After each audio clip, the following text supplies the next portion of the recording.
I did not expect Apple to make a laptop like this. The MacBook Neo feels almost out of character for the company. At first, for years you wanted a MacBook, you were usually looking at a starting price of $999 US. Sure, older models like the MacBook Air M1 could fall to around $699 US on sale, but that was still far above what most budget buyers were shopping for. The MacBook Neo starts at just $599 US for education, which is a huge jump downward. That is $500 less than the new MacBook Air M5. And yes, that price is low enough to set off warning alarms, but after testing the MacBook Neo, I think the surprise is not that it is cheap. The surprise is that it is actually good. In fact, it is the most balanced laptop I have used under $600 US, and it easily beats every Windows laptop I have tried in this class.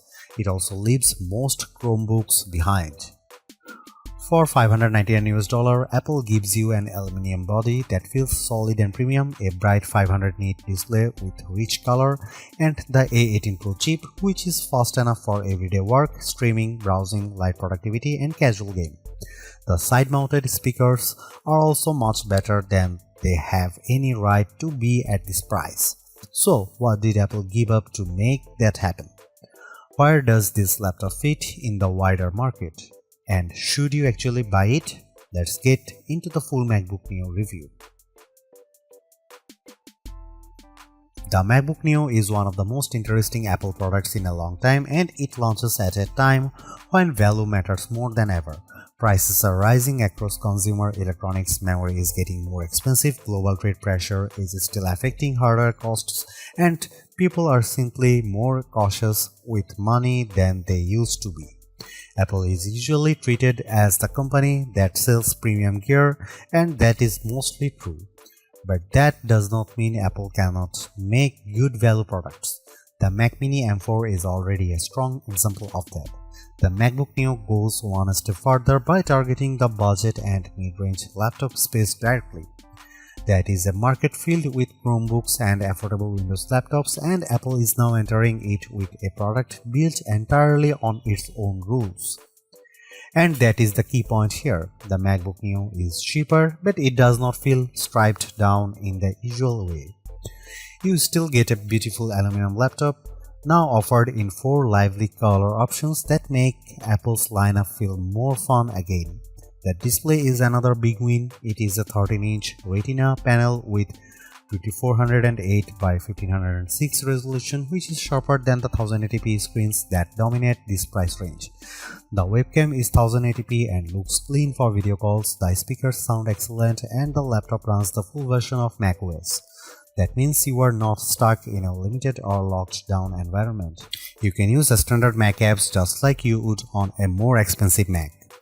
The main compromise is memory. The base model has 8GB of unified memory, which is enough for everyday use, but it is not ideal for heavy multitasking.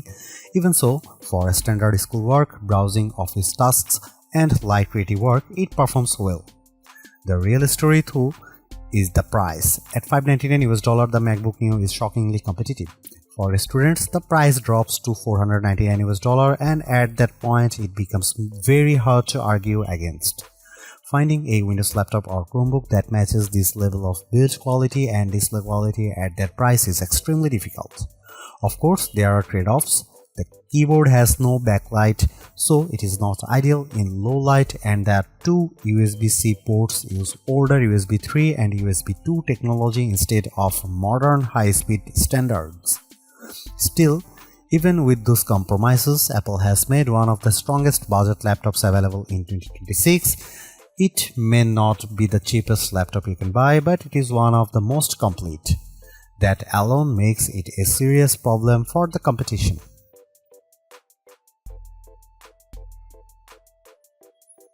The MacBook Neo's performance story is unusual, but it makes sense once you look at the pricing. Instead of using an M-series chip, Apple chose the A18 Pro, the same chip that powered the iPhone 16 Pro. On paper, that sounds strange. In practice, it is a smart, cost-saving move. Apple has been building mobile chips for much longer than its computer chips, and the latest iPhone silicon is extremely capable. For a budget laptop, that may be a better approach than using a weak conventional laptop chip that struggles under normal use. Using an older iPhone chip lets Apple keep the price down while still delivering strong everyday performance. You might wonder why Apple did not simply use an older M chip like the M1.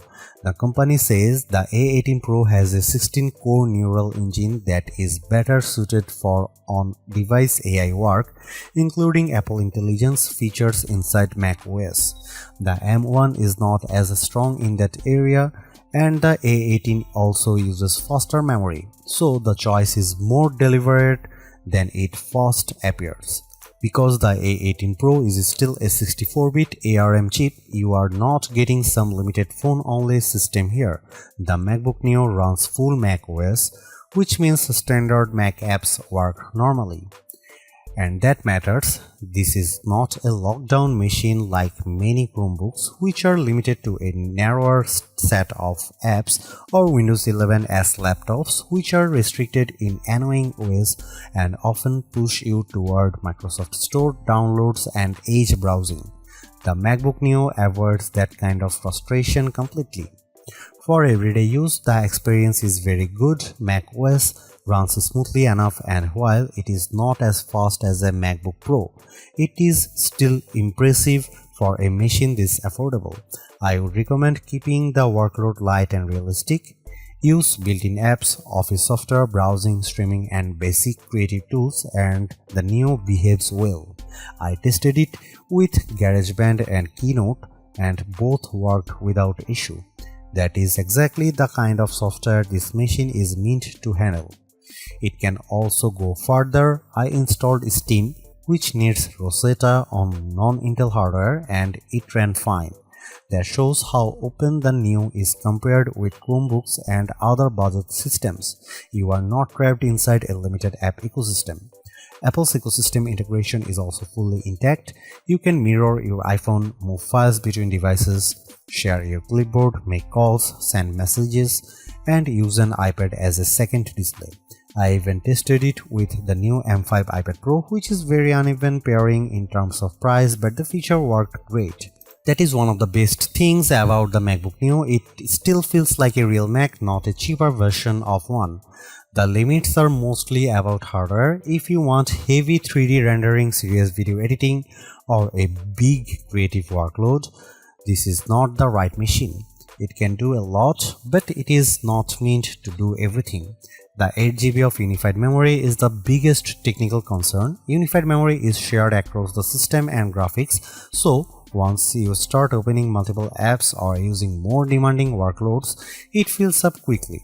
During my testing with Safari, Keynote, GarageBand, and a Steam download running, memory usage reached roughly 6.48 GB to 7 GB. That is very close to the ceiling. And once memory is maxed out, the system slows down. There is no upgrade path here, and you cannot just add more RAM later. So the memory choice has to work for your needs from day one. For light users, it is probably enough. For heavier multitaskers, it is not. If you are planning to use the laptop for more demanding work, the MacBook Air M5 is the better choice because it starts with 16 GB of unified memory. The Neo is a good machine, but it is not built for high-pressure workloads. Gaming is possible too, though not in a high-end way. I got Cyberpunk 2077 running at a playable 30 FPS using the For This Mac preset. It was heavily reduced visually with many settings turned low or off, but the fact that a fanless $599 laptop can do that at all is genuinely impressive. It also plays iPhone and iPad games very well, which makes more sense for this hardware. Overall, the performance is strong for the money. It is good for school, web work, media, and light productivity. It is flexible, quiet, and more capable than most rivals, but it is still a budget machine and it should be treated like one. One more plus, it is fanless. That means silent operation, which is a big deal when you compare it with budget Windows laptops that often becomes noisy under load. Battery life is another area where the MacBook Neo does very well. Apple says you can get up to 16 hours of video streaming or up to 11 hours of wireless web browsing. Those are strong claims, especially for a laptop in this category. In testing, the MacBook Neo lasted 13.5 hours before shutting down. That is enough for a full day of work or classes without needing a charger. It is not the absolute longest lasting laptop in the market, but it is still excellent. That makes it especially appealing for students who move between classes or people who do not want to carry a charger everywhere. Charging is also fairly quick with the included 20-watt adapter unless you are in the UK or Europe where you need to bring your own charger. The MacBook Neo is the best budget laptop you can buy right now. It sits at the higher end of the budget category, but the quality gap between it and most Windows laptops or Chromebooks at the same price is hard to ignore. The MacBook Neo looks better, feels better, and performs better in daily use. The display is excellent, the speakers are unusually good, and the overall experience feels far more premium than the price suggests. What Apple really nailed here is the software side. This is not a watered-down Mac experience. You still get full Mac OS, broad app support, and the normal Apple ecosystem features that makes MacBooks so useful in the first place. Yes, there are compromises. The memory is limited, the keyboard has no backlight, and the USB-C setup is odd. But those trade-offs are easier to accept when the rest of the machine is this well executed. In the end, the MacBook Neo is exactly what a budget MacBook should be. Simple, capable, polished, and worth the money.